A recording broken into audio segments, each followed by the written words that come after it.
Why the Associated Press will not name suspects in minor cases. This, the AP said, was because stories have a long afterlife on the internet and the news agency is not able to follow up on each one of them to check if the initial changes brought by law enforcers were maintained, dropped, or reduced. The Associated Press, the widely respected 175-year-old American non-profit news agency whose feed is published by more than 15,000 news outlets and business around the world, has announced that it will no longer name suspects or publish their photographs in minor crime stories.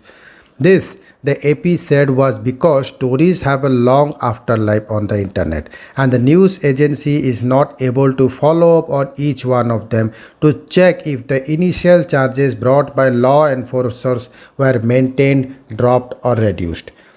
The Associated Press Vice President for Standards John Dyswicki clarified that the policy of not identifying suspects by name applies to minor crime briefs. The agency will continue to identify suspects by name in stories on significant crimes, such as murder, that would merit ongoing news coverage. In these cases, Dyswicki said naming a suspect may be important for public safety reasons.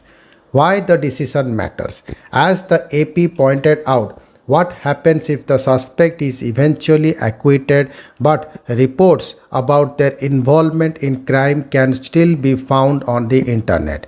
How detrimental could this be to these individuals when they finally try to get on with their lives, maybe look for a job or other association with individuals or companies?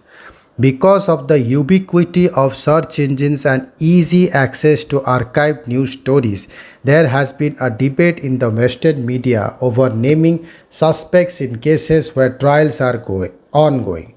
The AP had said going forward it will evaluate whether a minor crime is worthy of a report and whether distributing it would be useful to our members and customers. For stories in which there is little chance, AP will provide coverage beyond the initial arrest.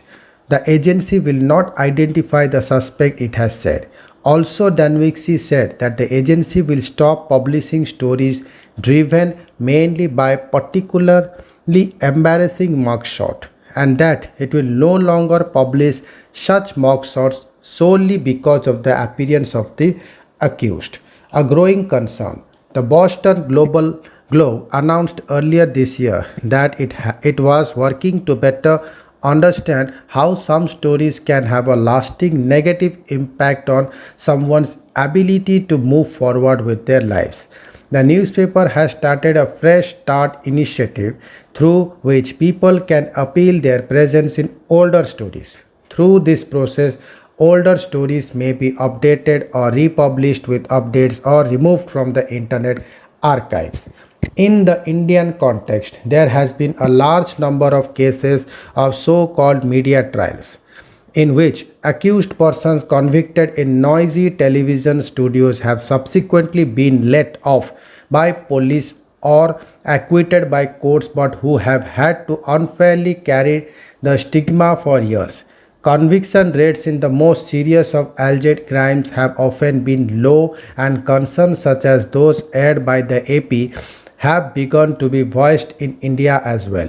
There have been a number of pleas in courts seeking restraints on reporting of cases, and judges have expressed concern over media trials as well as some specific practice such as parading the accused before reporters and photographers.